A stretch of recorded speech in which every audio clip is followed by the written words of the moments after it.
देखिए दर्शकों, इस समय हम देश की राजधानी दिल्ली में मौजूद हैं और जिस तरह की न्यायिक प्रणाली पर जो संकट आया है नोटिफ़िकेशन के ज़रिए, दिल्ली के राज्यपाल वी के सक्सेना ने जो है नोटिफ़िकेशन जारी किया है, उसको अधिवक्ताओं ने सिरे से खारिज कर दिया है। कहीं न कहीं दिल्ली में न्यायिक प्रणाली पर भी इसका असर देखने को मिल रहा है और हमारे साथ द्वारका बार एसोसिएशन से एडवोकेट जो है सुरेंद्र चौधरी हैं, उनसे भी बात करेंगे और तमाम अधिवक्ता यहाँ मौजूद हैं, उनसे भी इस विषय को लेकर बात करेंगे। क्या पब्लिक पर इसका असर पड़ेगा और क्या न्याय प्रणाली पर इसका असर पड़ेगा? उन तमाम पहलुओं को लेकर हम बात करेंगे।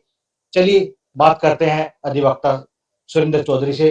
सर क्या कहेंगे? पहले अपना परिचय दीजिए, जिस तरह हड़ताल चल रही है। हाँ जी, नमस्कार मनोज जी। आपका एएसटी न्यूज़ चैनल का बहुत-बहुत धन्यवाद। आपने अधिवक्ताओं की आवाज़ को सरकार तक, आम जन तक पहुँचाने की कोशिश की।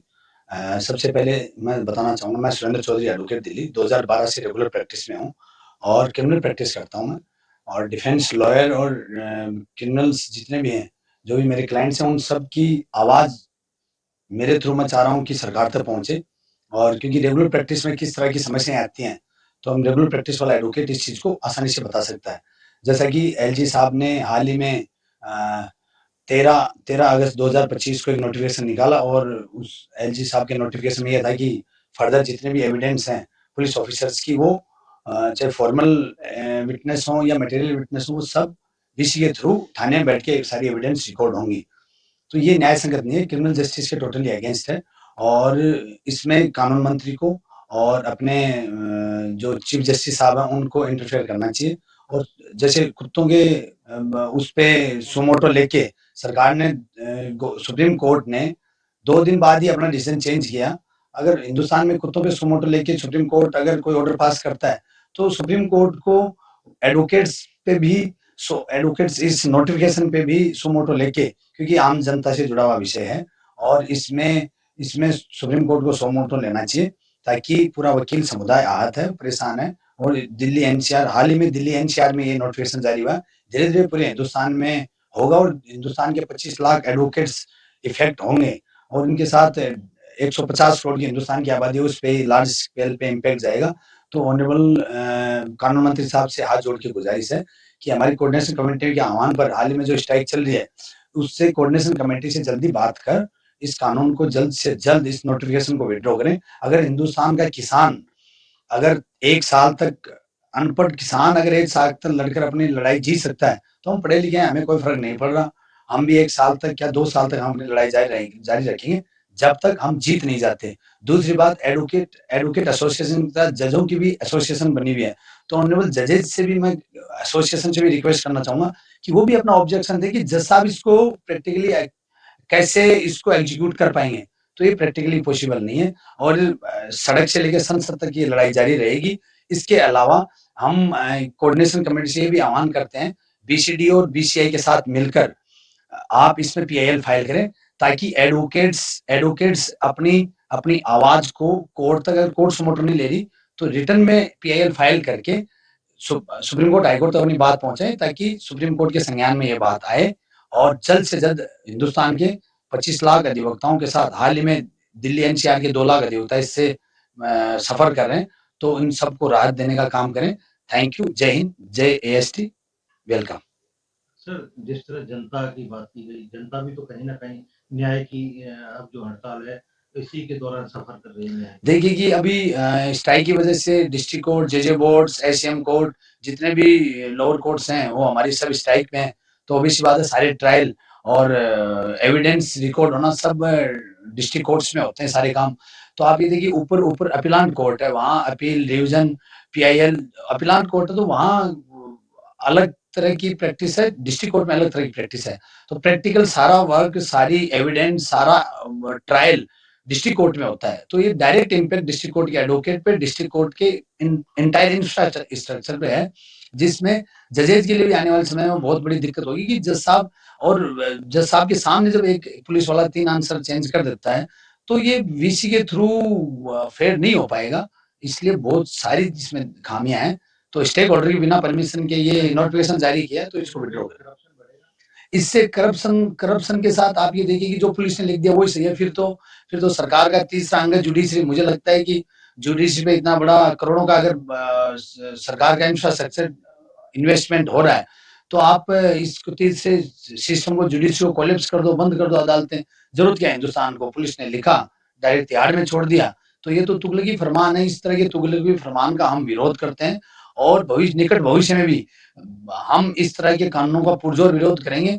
हिंदुस्तान का 25 लाख अधिवक्ता चुप नहीं बैठेगा। और अपनी मैं पूरे हिंदुस्तान के वकीलों से, अपने सीनियर्स से, सबसे गुजारिश करना चाहूंगा कि डिजिटल मीडिया का जमाना है। आप सब 30 सेकंड की अपनी वीडियो बनाएं और अपने सोशल मीडिया अकाउंट्स पे आप पोस्ट करें, ताकि ये बात जल्द से जल्द आम पब्लिक में जाए और लोगों को, आम जनता को रिलीफ मिल सके और उनकी कानून की लड़ाई आगे वकील जारी रखें। वकीलों की पर्सनल लड़ाई नहीं है।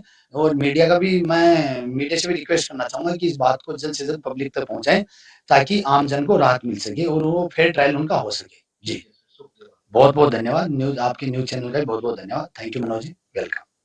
मैं advocate CP Singh, former Deputy Director General, practicing in Dwarka District Court, like to submit the notification issued on 13th August is totally unjustified. It will damage the whole judicial system. We all strongly condemn. ऐसे तुगलकी फरमान तो British राज में और मुगल काल में लागू होते थे, लेकिन बड़े दुख की बात है, तुगलकी फरमान मिलता जुलता 13 अगस्त को दिल्ली के राज्यपाल ने लागू किया है। आज दिल्ली में सभी जिला अदालतों के अधिवक्ता इसका पुनर्जोड़ शांतिपूर्ण तरीके से, पीसफुल तरीके से इसका विरोध कर रहे हैं। दिल्ली का इतिहास गवाह है, दिल्ली में पहलवानों का आंदोलन, किसानों का आंदोलन, जवानों का आंदोलन, वो बहुत लंबे चले और आखिर में किसानों की जीत हुई, पहलवानों की जीत हुई और जवानों की जीत हुई। और हमें पूरी उम्मीद है हम इस आंदोलन को पीसफुल तरीके से जारी रखेंगे और हमारी जीत होगी। जय हिंद, जय भारत, वंदे मातरम। क्या कहेंगे जिस तरह स्ट्राइक हुई है? नमस्कार मनोज जी, आपके चैनल का बहुत बहुत धन्यवाद। आज हम जो अधिवक्तागण हड़ताल कर रहे हैं, वो एक जो 13 अगस्त 2025 को दिल्ली के एलजी द्वारा जो नोटिफिकेशन जारी किया गया है, उसके खिलाफ हम लोग हड़ताल कर रहे हैं, स्ट्राइक कर रहे हैं। ये जो नोटिफिकेशन है, इसके अनुसार जो भी पुलिस का एविडेंस होगा वो थाने में बैठकर ही होगा, पुलिस स्टेशन में ही बैठकर होगा। पुलिस स्टेशन से ही वो जो है, कोई भी पुलिस वाला जो है अपना एविडेंस वहीं से कराएगा। इससे ये बहुत ही दुर्भाग्यपूर्ण जो है नोटिफिकेशन है। इससे क्या होगा कि जो है उनके जो कोई सम्मान नहीं रहेगा जो है कोर्ट के प्रति, ना उनको कोई उस चीज का कोर्ट का कोई दबाव रहेगा। वो अपनी मर्जी से जो भी वहां अपना एविडेंस रिकॉर्ड करा सकते हैं जो है। और जब कोई अगर एविडेंस उनका अगर सही नहीं होता है तो उसके ऊपर कोई कार्रवाई भी नहीं हो पाएगी। वो अपना उसको वर्जन चेंज कर सकते हैं, कोर्ट में ही वो अपना वर्जन चेंज कर देते हैं, तो वहां बैठकर तो वो अपना वर्जन चेंज कर ही सकते हैं। और आजकल जो है अभी हमारी जो है वीसी की प्रणाली जो है अभी इतनी कारगर नहीं है कि जो उससे वीसी के द्वारा जो है एविडेंस कंडक्ट किए जा सके।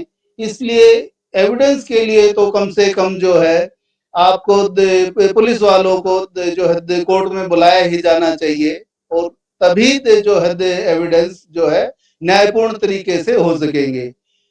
यही एक मेन मुद्दा है, और ये कोई अधिवक्ताओं का मुद्दा नहीं है, ये जो है सामान्य जनता का मुद्दा है, और ये एक पब्लिक एट लार्ज का इश्यू है।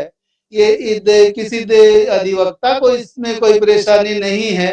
अधिवक्ता तो सिर्फ जो है जनता के लिए जो है न्याय की मांग उठा रहे हैं, ताकि जनता परेशान ना हो। जनता के ऊपर जो झूठे मुकदमे लगाए जाते हैं उनसे जो है जनता परेशान ना हो।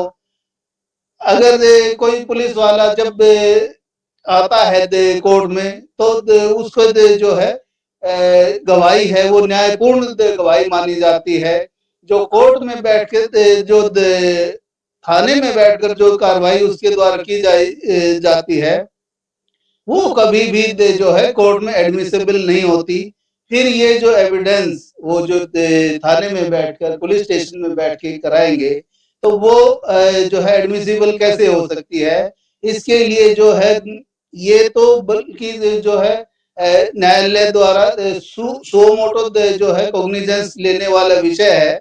लेकिन ये बड़ी हैरानी की बात है कि अभी तक इस पर जो है सुओ मोटो जो है कॉग्निजेंस क्यों नहीं लिया गया है। मेरी जो है सुप्रीम कोर्ट से भी जो है गुजारिश है कि इसमें जो है सुओ मोटो जो है कॉग्निजेंस लिया जाए ताकि जो है ये ऐसा ये जो दुर्भाग्यपूर्ण नोटिस है उसको जो है सेटिसाइड किया जाए और जो है जनता को न्याय दिया जाए ताकि जो है न्यायपूर्ण तरीके से ही ये जो गवाही हो सके।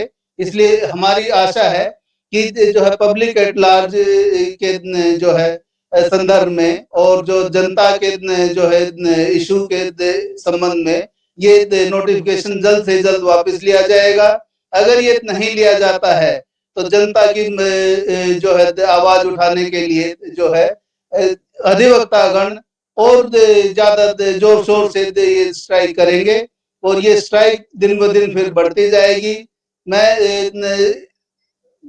जो है एलजी साहब से भी अनुरोध करता हूं और जो है हमारे जो है सुप्रीम कोर्ट से भी अनुरोध करता हूं कि इसको जल्दी से जल्दी इस नोटिफिकेशन को जो है सेटिसाइड किया जाए और खत्म किया जाए और ये जो है स्ट्राइक को जो है खत्म किया जाए। धन्यवाद।